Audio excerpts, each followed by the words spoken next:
Hello, my name is Pastor Kathy Kohler. I'm the pastor of Pleasant Valley Lutheran Church near Malabar Farm State Park and St. Paul Lutheran Church in Lucas, Ohio. Greetings. We're reading through the Bible with commentary. We're in the book of Ecclesiastes, and we're up to chapter 7. Chapter 7 has a lot of proverb-type sayings, and it sounds a little cynical. And toward the end of the chapter, it once again mentions Qoheleth, which has traditionally been translated as the preacher or the teacher. In this translation, I think it's as the teacher. But the idea that it's this tradition in the tradition of Solomon, that it was Solomon who's teaching, but it's not actually Solomon. It would have been somebody later than that, probably in the time when they were taken to Babylonia and then returned, or probably even after that, that all of this was written down and consolidated into wisdom literature. And a lot of what we've said so far in our previous sessions is over and over and over again in Ecclesiastes. It calls things hevel, Hevel, this idea of pointlessness, vapor, why are we even bothering doing it kind of thing. It's translated as vanity, but vanity in the sense of trying to do that is not, it's pointless, it's worthless. And one of the other things that they call it is a chasing after the wind, or feeding on the wind. So a lot of the book talks about hevel, talks about the pointlessness or the vanity of life. This chapter, it's a little more, sounds almost cynical or disillusioned. This kind of idea that life is hard and pointless, and you might as well just go for the day when you're going to die, because that'll be the good day. I think it's a little more complex than that. I don't think that the writer is just cynical. I think it's still having that focus on what are we trying to spend our time on and our energy on. If we're trying to do all these projects and build all this stuff, create all this wealth and build all this money, and then we end up the same place as everybody else, we all pass away. So where are we putting our effort? Where are we putting our energy? Where are we getting our value? So the idea of hevel, it's all vanity, it's all pointless. We don't need to build this huge big project and create all this wealth and spend all of our time working to literally, as we would say, our fingers to the bone.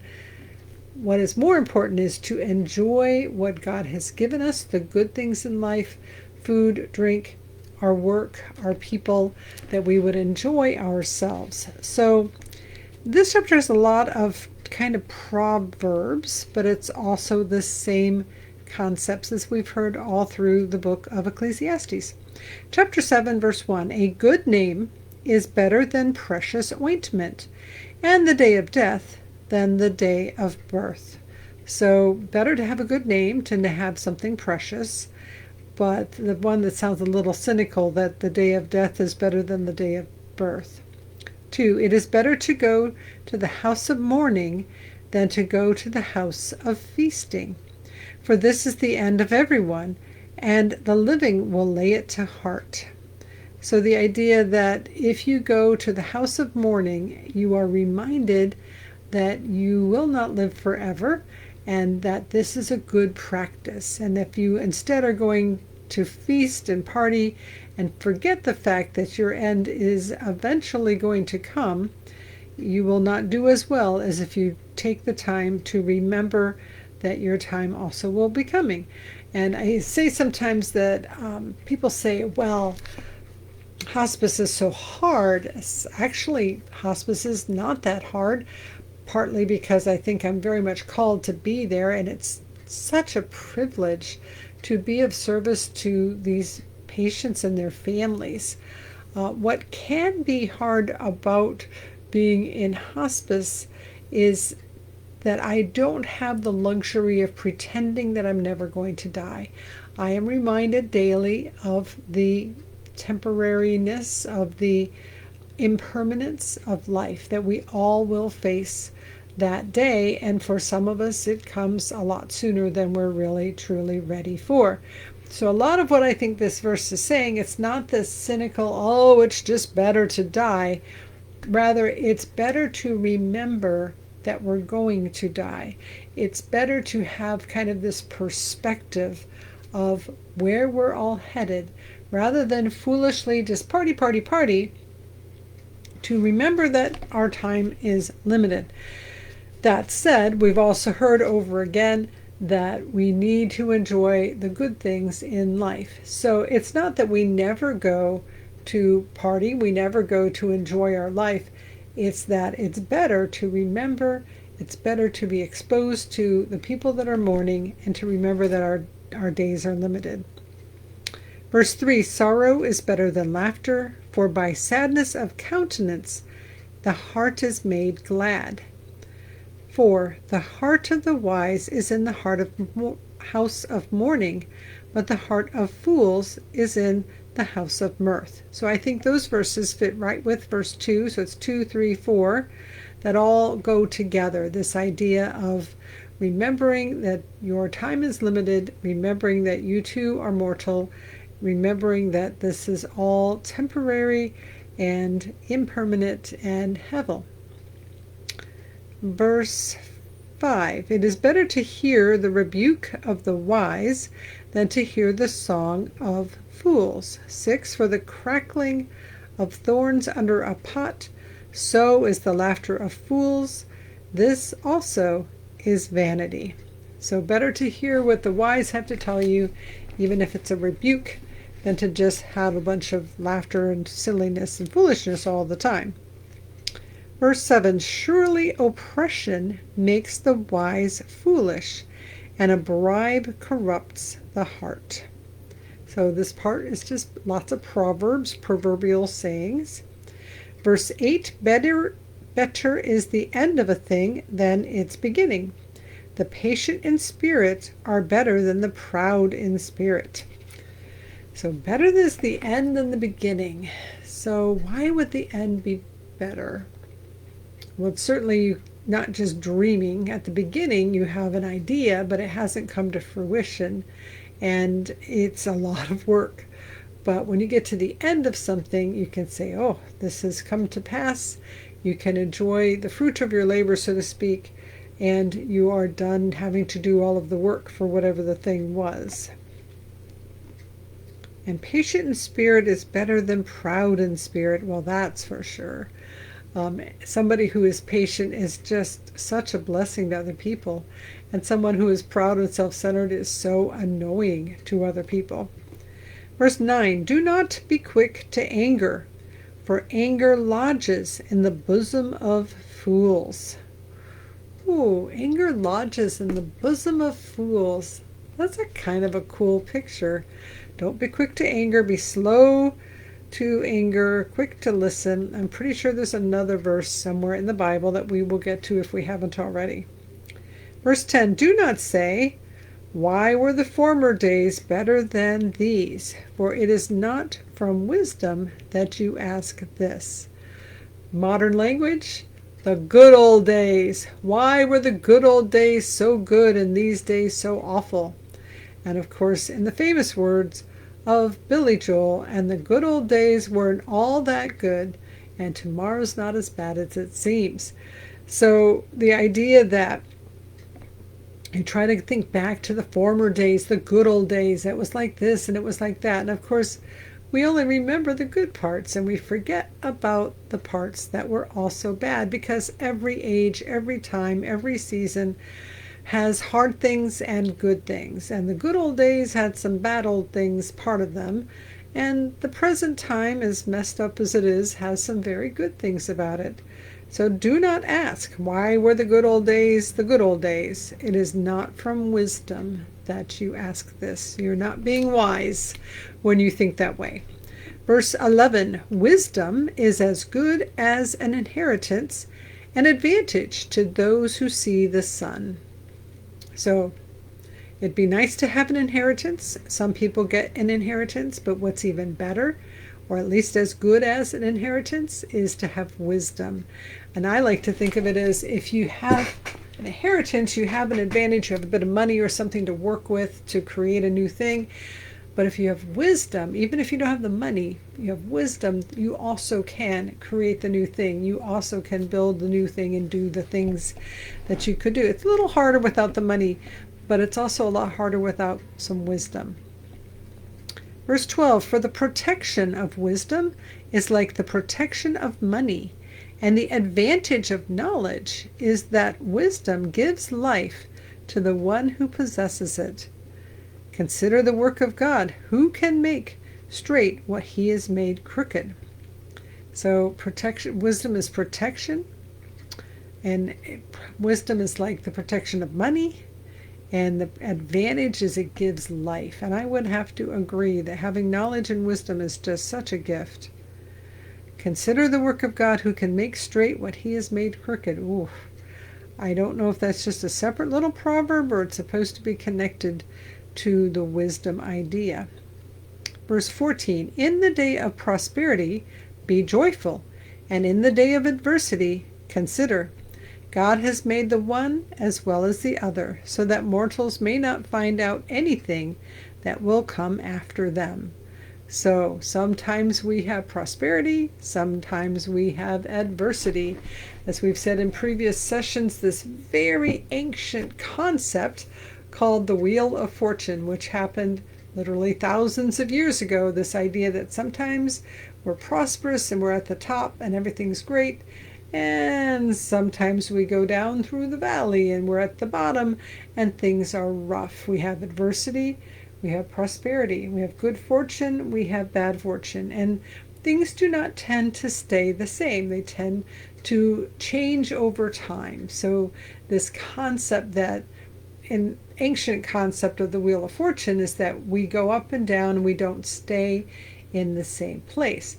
This verse along those same lines, but also the idea that God created both prosperity and adversity. And I don't know that God necessarily needed to create adversity, but God certainly provides presence for us, is with us as we go through adversity.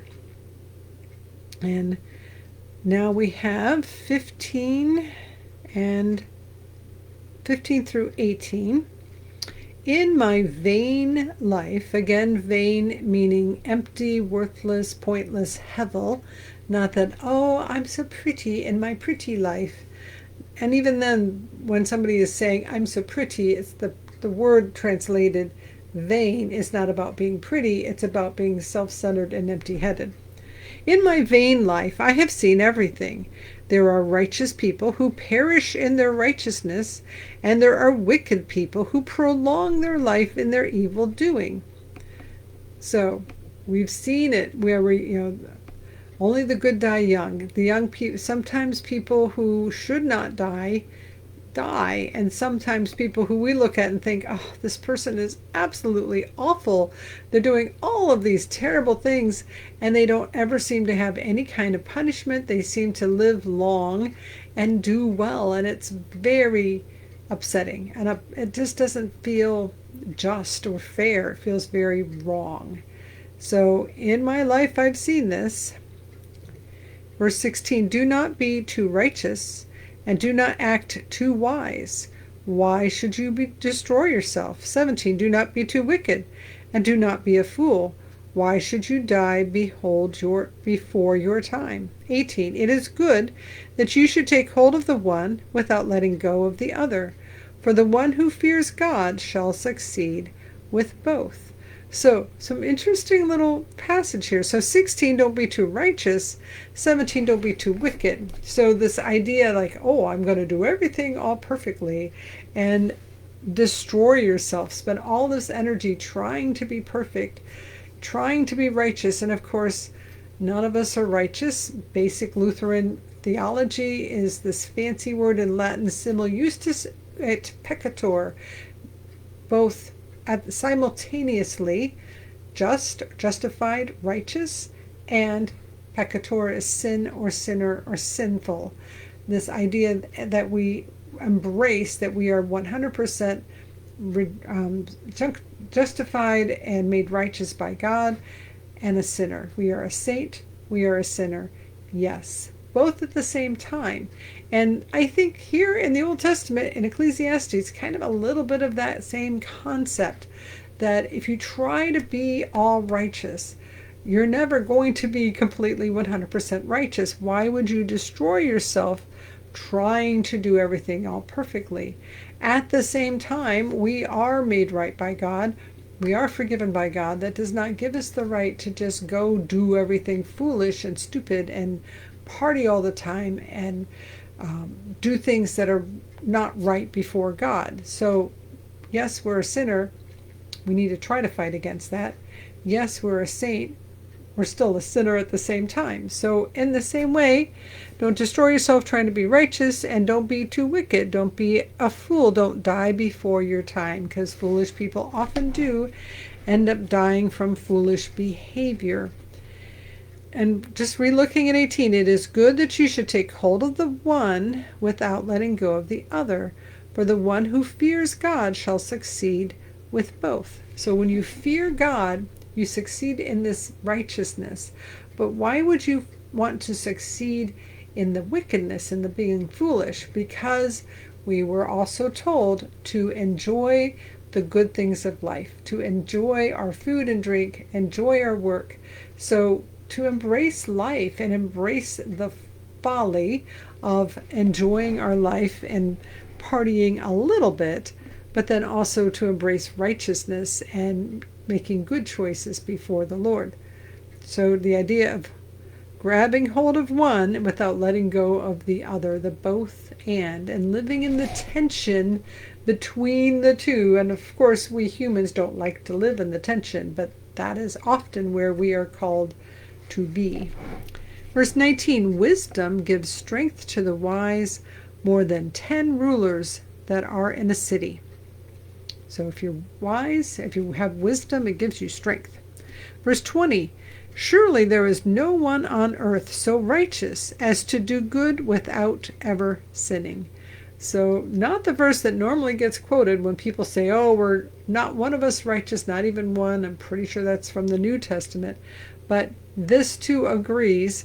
There is no one so righteous that they do good without ever sinning. This is why we all need Jesus. We all need forgiveness. We all need the righteousness of God to cover us, because all of us, no matter how good we are going to sin at some point.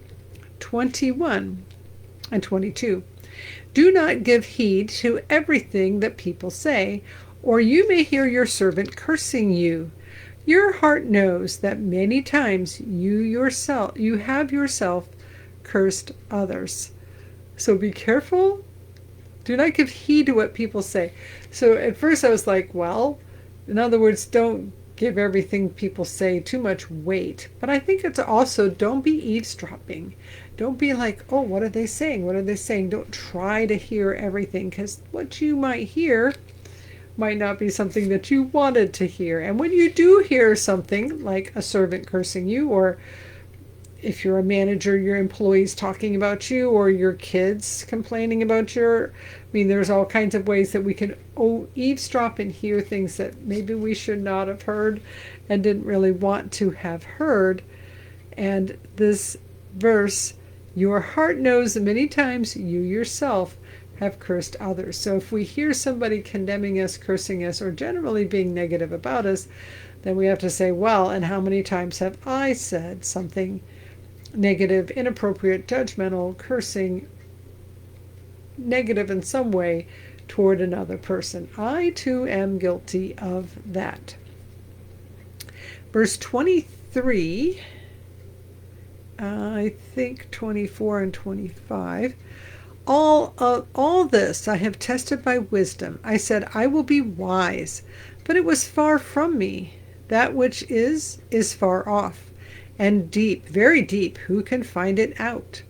I turned my mind to know, and to search out, and to seek wisdom, and the sum of things, and to know that wickedness is folly, and that foolishness is madness. 26. Well, I'm going to stop there actually. So this is back to the voice of Qoheleth, the teacher, the preacher, saying that they tried really hard to find wisdom. I will be wise. And it was too far. It was too hard. It was very, very deep. And tried very hard to know wickedness was folly and foolishness is madness.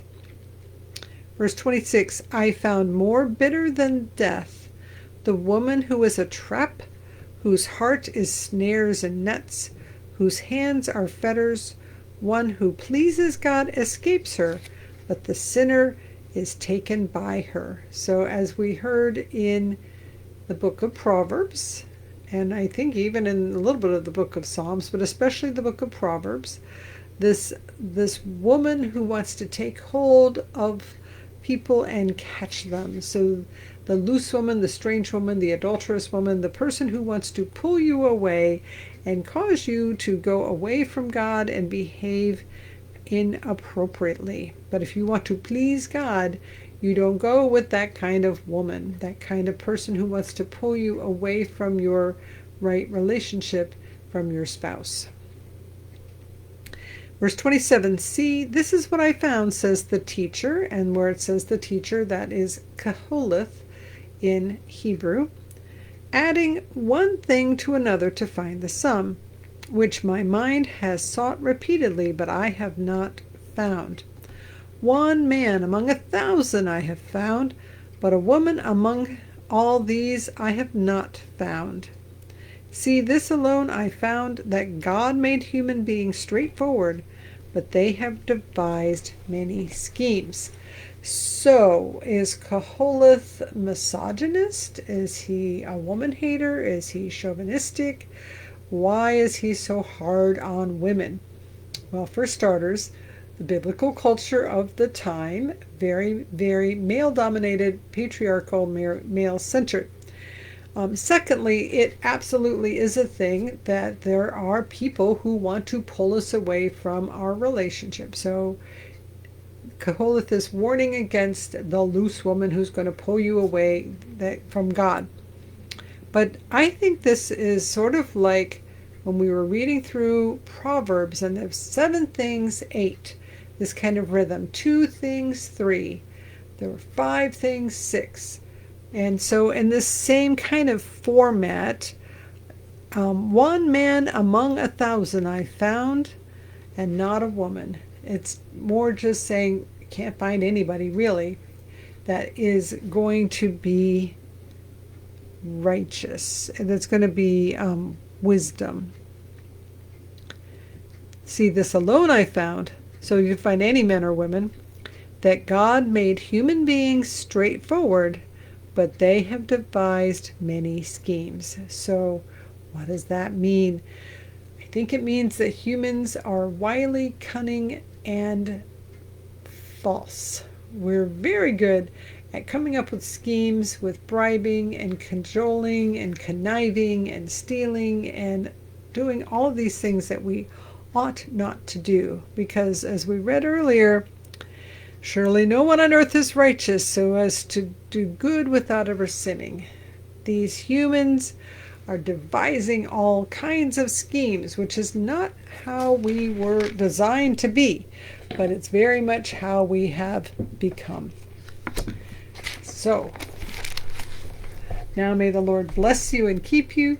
May the Lord make his face shine upon you and be gracious unto you. May the Lord look at you with favor and give you peace. In the name of the Father, and of the Son, and of the Holy Spirit. Amen. Go in peace. Like, subscribe, and comment. Thank you so much for being here, and we'll see you again next time.